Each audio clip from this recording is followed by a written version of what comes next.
নমস্কার বন্ধুরা, আজকে আমি সজনে ফুলের রেসিপি নিয়ে চলে এসেছি। প্রথমে আমি ডাঁটি থেকে সজনে ফুলগুলোকে আলাদা করে নিচ্ছি। এইভাবেই আলাদা করে নিতে হবে এবং এখানে আমি বড় বড় যে কুঁড়িগুলো আছে সেগুলোও আমি নিয়ে নিয়েছি। এই সময় সজনে ফুল খাওয়া খুবই উপকার। এই যে আমি বড় কুঁড়িগুলোকেও নিয়েছি। একটা বোলের মধ্যে কিছুটা জল নিয়েছি আর তার মধ্যে লবণ আর হলুদ ভালোভাবে মিশিয়ে দিচ্ছি। এরপরে আমি সজনে ফুলগুলোকে দিয়ে দিলাম। দিয়ে 15 মিনিট আমি রেখে দেব।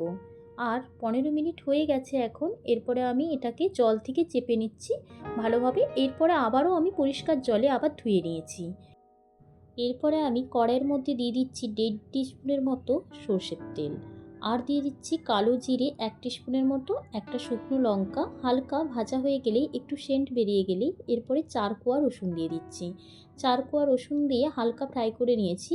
এরপরে দিচ্ছি একটা কাঁচা লঙ্কা, তার ডগাটা একটুখানি কেটে নিয়েছি যাতে করে লঙ্কাটা না ফেটে যায়, সেই জন্য। এরপরে ওর মধ্যে দিয়ে দিচ্ছি ফুলগুলোকে। ফুলগুলো দেওয়ার পর তার মধ্যে দিয়ে দিচ্ছি আমি লবণ আর 1/2 টিস্পুনের মতো হলুদ গুঁড়ো। লবণটা স্বাদ অনুযায়ী দেবেন। এরপরে নাড়াচাড়া করতে হবে মিডিয়াম ফ্লেমে।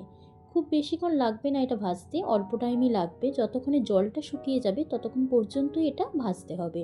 এখন জলটা শুকিয়ে গেছে, এরপরে এটা আমি কড়াই থেকে তুলে নেব। এরপরে আমি শিলের মধ্যে বেটে নিচ্ছি সর্ষে। 1/2 টেবিল চামচের মতো সর্ষে একটু জল দিয়ে মিহি করে বেটে নিতে হবে। আপনারা কিন্তু এটা মিক্সিতেও পেস্ট করতে পারেন, তবে শিলে বাটলে তার টেস্টটা একটু আলাদা হয়, মানে বেশি ভালো হয়। শিলে বাটলে তার টেস্ট দ্বিগুণ বেড়ে যায় মিক্সিতে বাটার থেকেও। খুব একটা মিহি বাটার প্রয়োজন নেই ফুলটাকে।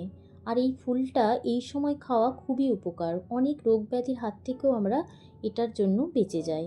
সেই জন্য এই ফুলটা এই সময়ে খুবই খাওয়া দরকার। এইভাবে যদি এই রেসিপিটা বানান তাহলে বাচ্চারাও দেখবেন খুব ভালোভাবে আনন্দে খেয়ে নিচ্ছে। এরপরে আমার বাটা এখানে হয়ে গেছে। পুরোটাকে আমি এক জায়গায় একটু জড়ো করে নিলাম।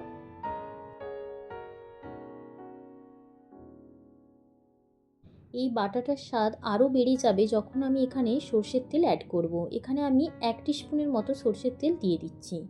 দিয়ে ভালো করে মেখে নিচ্ছি। এরপরে এটা আমি গরম ভাতের সাথে পরিবেশন করব। গরম ভাতের সাথে এই বাটাটা থাকলে আর কোনো রেসিপিরই প্রয়োজন হবে না বন্ধুরা। একবার আপনারা এই রেসিপিটা করে দেখবেন যে সত্যিই আমি যেটা বলছি সেটা ঠিক কিনা। তবে এই রেসিপিটা যদি ভালো লেগে থাকে তাহলে লাইক করবেন আর কমেন্ট করে জানাবেন কেমন হয়েছে। আর চ্যানেলটিকে সাবস্ক্রাইব করতে কিন্তু ভুলে যাবেন না। চ্যানেলটিকে সাবস্ক্রাইব করতেও কিন্তু আপনারা ভুলে যাচ্ছেন বন্ধুরা।